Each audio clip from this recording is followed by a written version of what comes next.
Welcome to the Coaching Corner, a podcast for coaches in the child welfare field.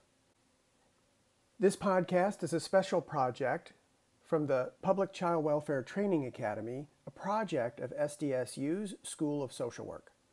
On today's episode, we'll be talking about facilitation of meetings and how to make that most effective for the participants and the people that you're working with Jenny Ossing. I'm your host, Bill James, and we'll be right back.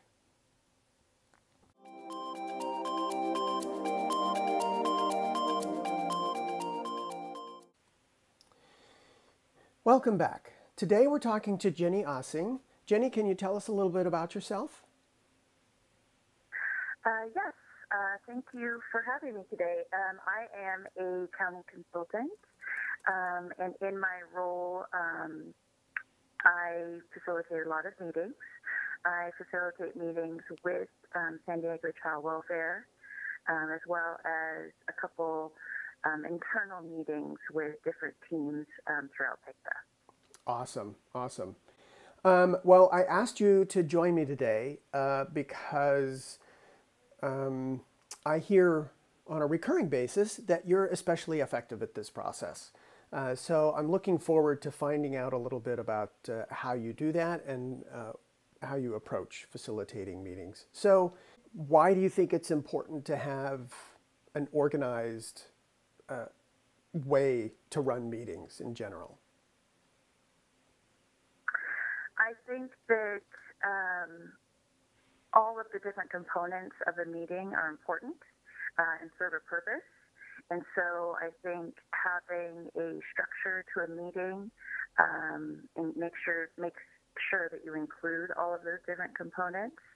I definitely use the Super 8 most often, and I think when you've been meeting with a group of people for a while, it can you can get comfortable with those people and sometimes forget to do certain check-ins, and I think that utilizing the Super 8 each time ensures that we're hitting all the main components that we need to. Yeah, and what is it like when you join somebody else's meeting and they don't really take the time to help orient everybody? What's that experience like? It's frustrating. I know it is for me too. It seems unorganized. I spend a lot of time in the meeting just trying to figure out what's going on or even why we're there or what my role is in the meeting. And so I want to make sure when I'm facilitating a meeting that people aren't sitting there wondering or they know what's going on and they're there to actually go through the process. Right. You know, the other feedback that I know sometimes we get when we use these facilitation steps is at the end, the participants will say, "We really appreciate you keeping us focused." Yes. Well, let's talk a little bit about these Super 8 steps. I have up on the screen a handout, a job aid kind of that we use at the Academy. The first step is really called purpose. What do you use that step for, and what is that? I think when you're first beginning a meeting with people and you're bringing them together for the first time, I think you want to spend a little bit more time on this step to make sure that everyone is in agreement of why you brought everyone together and what you want to see as your end goal. I think as you move forward with that same group of people, this has to be done, but it doesn't necessarily have to be done in as much detail. It can literally be a one-sentence statement of the intent and why you're bringing everyone together. Okay. You know, I'm struck by the idea that some meetings that maybe happen every month could have the same purpose every month. Do you find that to be true? Yes.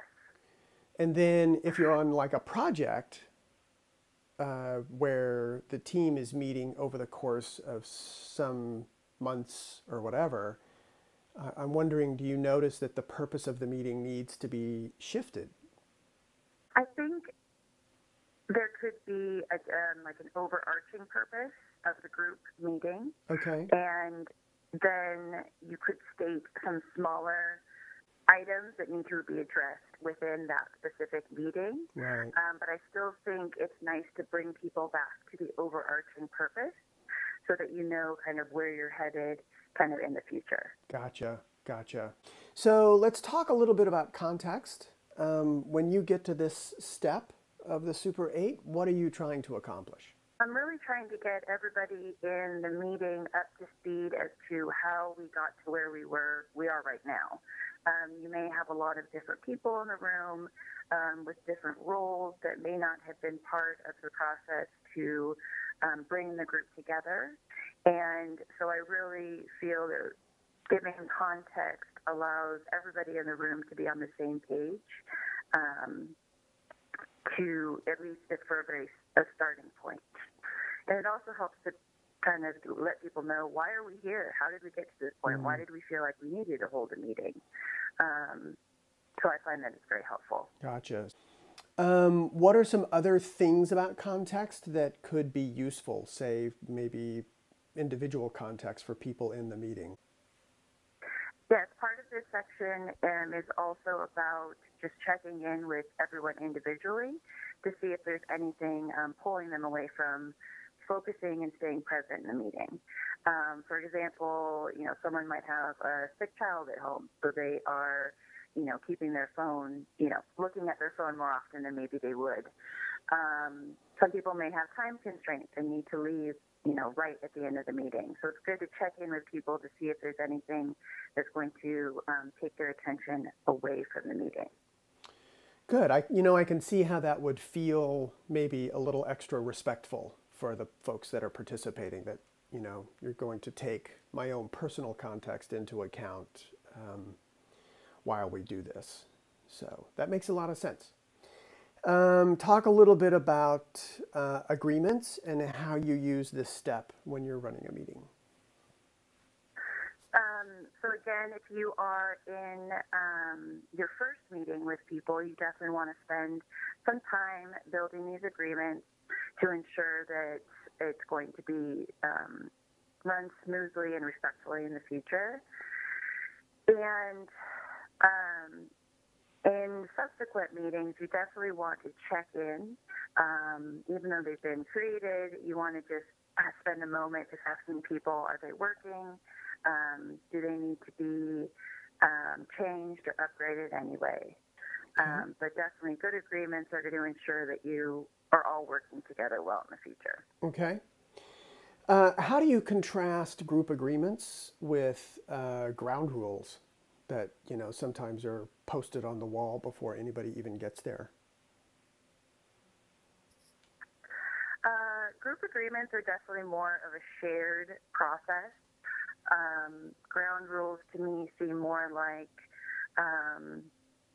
somebody coming down and saying this is what you will do. Agreements are more of a shared agreement between the groups.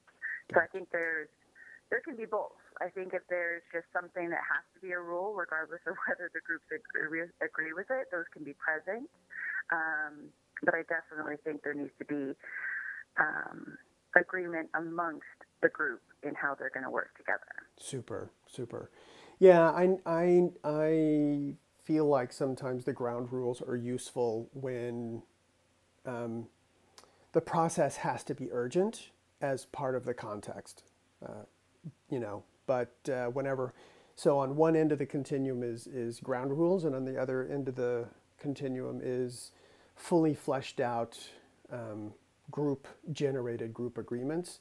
And sometimes we have to scale in between the two, which one we're going to default toward. But I definitely agree that the group agreement side of the spectrum is better for better working relationships over time. So talk a little bit about the network and stakeholders step and what you try to accomplish during that. So I feel that this is actually really important and sometimes gets neglected. We have an internal meeting here at PICTA that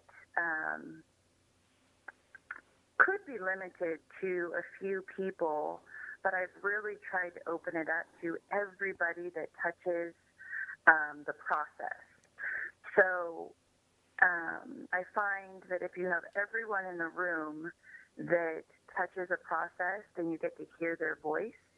And so I think it's real important to spend a moment thinking, is everybody here that needs to be here? And if they're not here, can we move forward? We might be able to move forward and just remembering to bring them into the process another time. But I do think it's important to really think about all the different people that touch the project or the topic that you're talking about, and making sure that they're at the table. So that any decisions that are made at the table that impact them, kind of nothing about them without them. Exactly. Sort of attitude. Okay. And it does lend, again, to that respect, that people say, oh, I just print materials. I didn't think I needed to be part of this process. But you do. You are a cog in this machine, and we need you here to offer your voice. So I think it also, people like to think that their voice, people like to know their voice is being heard. Well, and, it reminds me of the continuous quality improvement process, where one of the steps in that framework is to very intentionally go out to the people on the factory floor or on the front lines of actually doing the work to ask them about efficiencies and improvements that can be brought to the process so that their voice is heard as a stakeholder. What else is important about network and stakeholders? So it's important to really clarify on the roles of everyone in the meeting. One, not everyone may know what everyone's role is in regards to the subject or topic. So it's good to just clarify what everyone brings to the table. But we also need to be very clear of who is facilitating, what that means in regards to their role, and we need to make sure that someone's taking good notes and checking in on things like action items, and maybe somebody to also kind of check in on time, making sure that that we are moving forward. So it's important that everyone understands what their role is. So helpful to really establish a note taker. And what about maybe decision makers? Is it possible that some people in the meeting have got a different role because they ultimately will make a decision about a topic or something? Is that important to explore? Yeah, at least acknowledge that they have that role, and that it could be that we're all here to discuss this, but ultimately it's so-and-so's decision that is going to determine our course of action. Right. So I think that's definitely good to acknowledge. Right. So that people don't think that they're making the decision and it ends up being someone else. So I think that's good to acknowledge. I know there are plenty of meetings where, say, the manager is meeting with all of the supervisors, or a deputy director is meeting with their team. And maybe this is outlined a little bit in the purpose of the meeting also about, we're here to inform and debate so that the boss eventually can figure out what direction they want to take things. But I think that's that could be valuable also. So when you get to this step about desired outcome, Jenny, what are you trying to accomplish there? So I think this is what you were briefly mentioning before, is that we can have a larger purpose for our meeting, but we can also have smaller outcomes that we want to have coming out of the specific meeting. It will ensure that everyone has a goal of what is going to be talked about in the specific meeting, and hopefully it'll keep everyone on task and focused. Well, and is it what are some possible differences that, like, one person might have one desired outcome and somebody else might have another, even if the purpose is the same?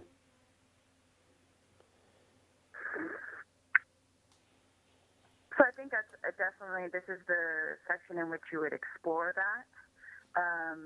It may be that as a facilitator, you need to set the desired outcome because there's a time restraint or something needs to be decided, or it could be more of a discussion on what do we think our desired outcomes should be today. And that might be a process that needs to be opened up to everyone, do a little bit of brainstorming, and then narrowed down in regards to maybe what needs to be focused on first, given time, or what is most important to focus on at this time. But I definitely think that you need to ensure that you have consensus on what it will be for this meeting. Gotcha. To move forward. You know, sometimes I think this gets reflected in what people call the agenda review. You know, is there anything missing on this agenda for today? And it also, you can give somebody who maybe is responsible for, say, logistics about a project, they can raise their hand and say, I really need to know what the location of this conference is going to be. And somebody else might really want to know, you know, what the theme is. And so maybe those things get, even the overall purpose is a bigger project. It gives people a chance to say, you know, I'd like to have an answer about this before we walk away today. That's perfect. So Jenny, when you get to this step 6 called content, what's important and what do you try to accomplish during this step? So this is going to be a large chunk of your meeting, needing to make sure that you're getting everything discussed that needs to be discussed, and this should be outlined in your agenda. One of the things that we've been utilizing internally is including with each agenda item, determining whether or not it falls within 3 categories. Is this just something that you're reporting out on to the group so that they have the information? Is this something that needs to be discussed? And or is this something that needs a decision to be made? So I like that. I think it gives the participants of the group a little bit of extra focus on what each agenda item entails. And also kind of helps you focus as the facilitator, because that is one of the main parts of your role, is making sure that people are staying focused, that the agreements are being followed, that you are encouraging critical thinking and discussion, utilizing solution-focused questions, ensuring that there's a respectful and safe environment for people to bring up their ideas, talk about their ideas, and make decisions if needed. Definitely need to make sure that you're having the note taker write down action items, making sure those action items are behaviorally specific, are assigned to a specific person, and that they have a specific deadline attached to them. Gotcha. Okay.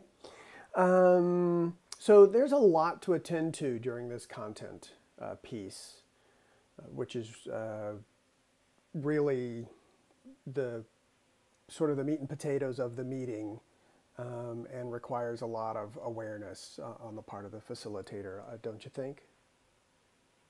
Yes, it does. I think one of the things that I appreciate also in a facilitator is that they pick up on and acknowledge when there are conversations that need to continue, but maybe don't need to continue within the meeting and can be held offline with a couple people. I really appreciate that in a facilitator. So that's another additional thing that I think you need to keep in mind in your role as a facilitator. Gotcha. Is that if a topic is only between a couple people in the meeting and it is not necessarily supporting the desired outcome, that communication needs to be taken offline. Absolutely. Wow. That's very helpful. It can really help prevent people from chasing rabbits and help the whole team stay focused more on what needs to happen during this meeting. So that brings us to next steps, where some of those action items get acted on. What do you try to accomplish during next steps? So I definitely make sure that we review all the action items to make sure that we haven't missed anything, to see if the action items are reflective of what we actually spoke about in the meeting, because sometimes as a note taker that can be difficult, and determining whether or not there needs to be another meeting. Sometimes you have a meeting and there doesn't necessarily need to be another meeting, and sometimes there does need to be a next one. But I think that, again, is good for the group to discuss and decide.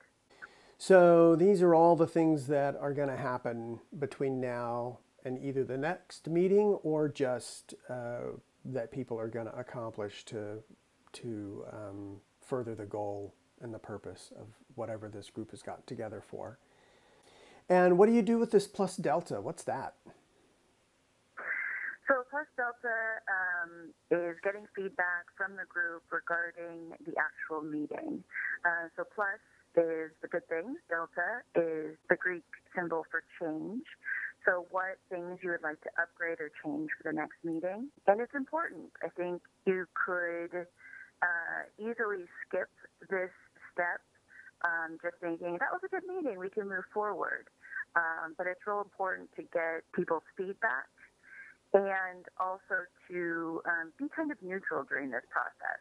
When people are offering pluses or deltas, it's good to take that feedback and not necessarily respond in the moment. It's okay to ask for clarification and ask questions in regards to them. But as a good facilitator, I don't think during this section you need to defend yourself. So if someone says, I really wish that we had spent more time discussing deadlines. This is not the opportunity for you to explain why you didn't. This is the time for you to say, okay, thank you for that feedback. That's a really important observation, because I know that I have fallen into that trap myself. Maybe at the end of a training, somebody has a delta, and I'm like, well, we couldn't do it that way. Where? What it does is it keeps people from offering deltas in the future. Good point. You want to encourage that feedback, because even if you couldn't do anything about an item this time, you want to make sure that you hear about good improvements next time. Yes. That makes sense. Well, that takes us to another aspect of some of what we try to do during facilitation, and that is bringing even some structure to the content portion of the meeting. So I have this visual aid up on the screen for our viewers that has an open stage, a narrow stage, and a closed stage. Can you tell me a little bit about what is that about? So this is real important to use during the content piece of the Super 8. It is a way to make sure you're including everybody's ideas and giving really the opportunity for creative thinking outside the box, and allowing space for people to think things through. I think as a facilitator, you could potentially skip this open stage if you thought you knew what the right way to move forward was. And that could be a mistake because you haven't maybe taken into consideration other people's ideas or how it will impact others. I have definitely fallen in this trap before because in my mind, the way you move forward seems so plain and obvious. but I may not have taken into consideration everybody that this project touches. Right. So it's real important to allow this open stage to be truly open, that you're using open-ended focused questions, that you're allowing there to be discussions and let it roam a little bit. And that everybody has a chance to participate. If you notice that someone is not speaking, you need to say, so-and-so, in your role as whatever, what do you think about what we're discussing right now? So this is your time to also ensure that everybody's voice is being heard. Gotcha. I mean, it almost sounds like this is an opportunity for the facilitator to overcome some of their likely biases about how things should run or what should happen in an intentional way to get the best thinking and the brain power of everybody in the room. Mm-hmm. Yes, definitely. Yeah. And if there are people that want to move quickly through this section, there could be some people within the group that say, oh, that's a good idea, let's just do that. Just slowing them down, letting them know that we're still in the brainstorming phase. There will be a time in the near future where we're going to narrow down all these good ideas. Part of that piece is really allowing this space for people to generate these ideas. And it's time limited because you've got it within the framework of a larger meeting. Exactly. So it's not so free roaming that it derails the later process that needs to happen, but you do protect it as a space for that brainstorming, that opening stage. Interesting. When you're trying to narrow and organize the information, what do you try to accomplish there? Right. So this is when you're taking all those good ideas and you're starting to narrow them down based on things like resources, time, staffing, and really also kind of coming back to the overall outcome. We're making these decisions based on our overall goal and outcome. And given the constraints that we have around resources, time, and staffing, which one of these ideas or some of these ideas are we going to move forward, which then leads you to the closing stage, which is that you've now agreed upon the different next steps that you're going to work on, and then you're defining the steps and who will be working on those things, when they will be working on those things, and what the deadlines are. So this really feeds into that next steps piece of the Super 8. It's almost a segue into that, isn't it? Yes, and this can be used throughout the different steps of the Super 8. We had talked earlier about even just coming up with a desired outcome. You could use open, narrow, close to figure out what the desired outcome is for the meeting. This process does not just happen within content.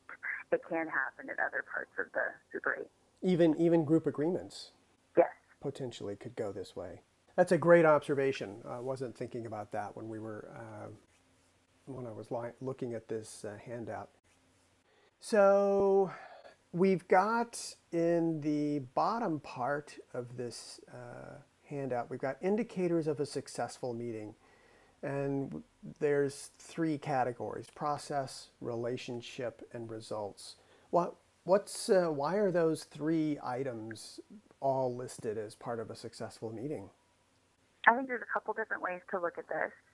I think that as a facilitator, you need to keep an eye on these pieces as you're moving through the meeting, kind of as a check-in to yourself, to kind of sit back and think, okay, is everybody participating? Is information being exchanged? Are we moving this process forward to decision making? So if those things are happening, you're doing well. If those things aren't happening, you maybe need to either take a stronger role as a facilitator or utilize more solution-focused questions. But it's a good check-in for yourself to make sure that you're encouraging these things and maybe not getting too caught up in the content of the meeting and kind of maybe stepping out of your facilitator role. Is this something that you just look at after the meeting is over? I think it can be done both. I think it should be something that you're keeping in mind throughout the meeting, and it could be something that you use kind of as a self-evaluation or self-assessment at the end of the meeting also. It could be an opportunity. It could be a way to structure a conversation with a coach on how you did running a meeting as a learner is exploring how to be more effective in this process. Yeah, definitely. Seems to me. Gotcha. So we also have on this handout some project management tips, but I will let people download this job aid from our website. I'll provide the link for finding this facilitation job aid at the end of the podcast. Jenny, I really, really appreciate your time today and helping us explore what effective meeting facilitation looks and sounds like. Any last minute comments, any summary ideas that you have that you want to hit us with before we sign off? Well, I think at the middle of this last page, it says good facilitation plus strong project management equals an effective and gratifying process. And I think it's good just to note that it's not the end goal that is most important, but is that people feel really good throughout the process. I think that's just an important key piece to keep in mind as a facilitator. And I think it keeps people coming back for more. People are more likely to want to join and attend your meetings and be part of the process if they feel respected and if they feel like the process was a good process. Wow. Yeah. So attending to both the accomplishment of goals and the role of relationships and people's emotional reaction to participating in the process. That's great. Yep. All right, Jenny. Thank you so much. Thank you so much. Thank you so much for joining us and sharing your, sharing what you've learned about effective meeting facilitation. And we'll hit you up for another topic in the near future, I'm sure. Thank you for having me. You bet. Okay.